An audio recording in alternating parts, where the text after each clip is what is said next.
This is my alter ego. Anita Maxwin. Anita Maxwin.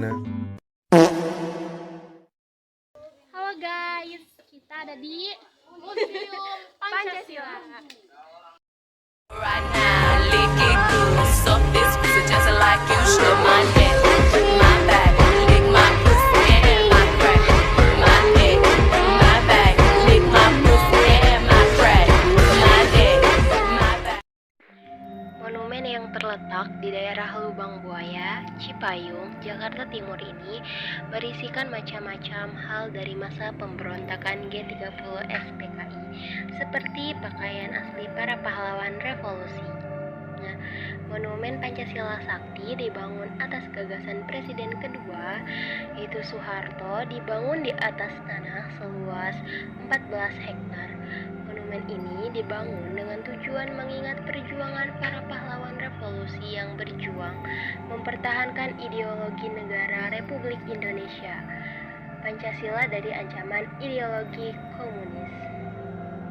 Ketujuh pahlawan revolusi tersebut adalah Ahmad Yani, Suprapto, Haryono, Parman, Panjaitan, Sutoyo, dan Ahmad Nasution.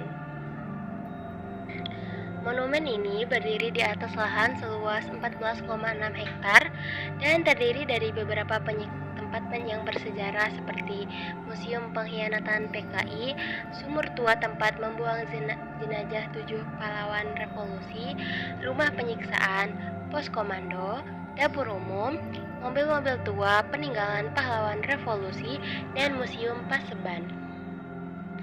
Nah, Museum Pengkhianatan PKI. Museum Pengkhianatan PKI menceritakan sejarah pemberontakan PKI yang bertujuan menggantikan dasar negara Pancasila dengan komunis yang bertentangan dengan Pancasila.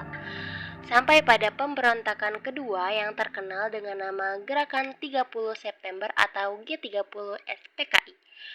Di awal pintu masuk kita akan disambut dengan beberapa koleksi foto pemberontakan PKI, pengangkatan jenazah 7 pahlawan revolusi, dan beberapa diorama yang menceritakan tentang pemberontakan PKI di berbagai daerah di Indonesia. Sumur Maut. Sumur tua ini adalah tempat membuang 7 pahlawan revolusi. Jenazah ketujuh pahlawan itu ditemukan di sebuah sumur tua yang sekarang dinamai Lubang Buaya, di daerah Lubang Buaya dekat lapangan terbang Halim Perdana Kusuma, Jakarta. Rumah penyiksaan. Rumah penyiksaan adalah tempat para pahlawan revolusi disiksa. Mereka dipaksa untuk mendatangani surat pernyataan untuk mengakui bahwa mereka adalah Dewan Jenderal yang akan melakukan kudeta kepada Presiden Soekarno pada hari angkatan bersenjata. Mereka disiksa sebelum akhirnya dibunuh.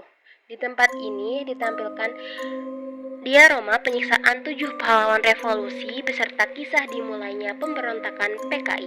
Dahulu tempat ini merupakan sebuah sekolah rakyat atau sekarang lebih dikenal SD dan dialih fungsikan oleh PKI sebagai tempat penyiksaan kejam para pahlawan revolusi. Museum Paseban.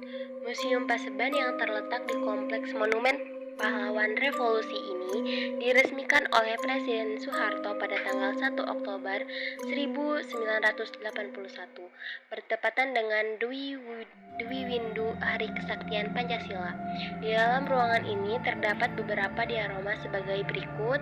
Yang pertama ada rapat-rapat persiapan pemberontakan. Yang kedua adalah latihan sukarelawan di Lubang Buaya. Yang ketiga ada penculikan Letnan Jenderal TNI Ahmad Yani. Yang keempat ada penganiayaan di Lubang Buaya. Yang kelima ada pengamanan Lanuma Halim Perdana Kusuma. Keenam ada pengangkatan jenazah pahlawan revolusi. Ketujuh ada proses lahirnya Super Semar pada tanggal 11 Maret 1966. Yang selanjutnya ada pelantikan Jenderal TNI Soeharto sebagai presiden pada tanggal 12 Maret 1967, dan yang terakhir tindak lanjut pelarangan PKI pada tanggal 26 Juni 1982. Usaha terhadap pemerintah RI dan mengganti dasar negara Pancasila telah 2 kali dijalankan. Yang pertama pada tahun 1948 dikenal sebagai pemberontakan PKI Muso di Madiun, dan yang kedua ialah pemberontakan G30 SPKI dalam bulan September 1965. Selain itu, tempat ini juga terdapat foto ketujuh pahlawan revolusi yang ukuran foto tersebut sudah diperbesar dari aslinya, dan adanya ruang relik yang merupakan tempat dipamerkannya barang-barang, terutama pakaian yang mereka kenakan ketika mereka diculik, disiksa sampai akhirnya dibunuh. Berikut dengan hasil visum dari dokter. Selain itu, terdapat pula aqualung sebagai alat bantu pernafasan yang digunakan untuk mengangkat jenazah 7 pahlawan revolusi dari sumur tua.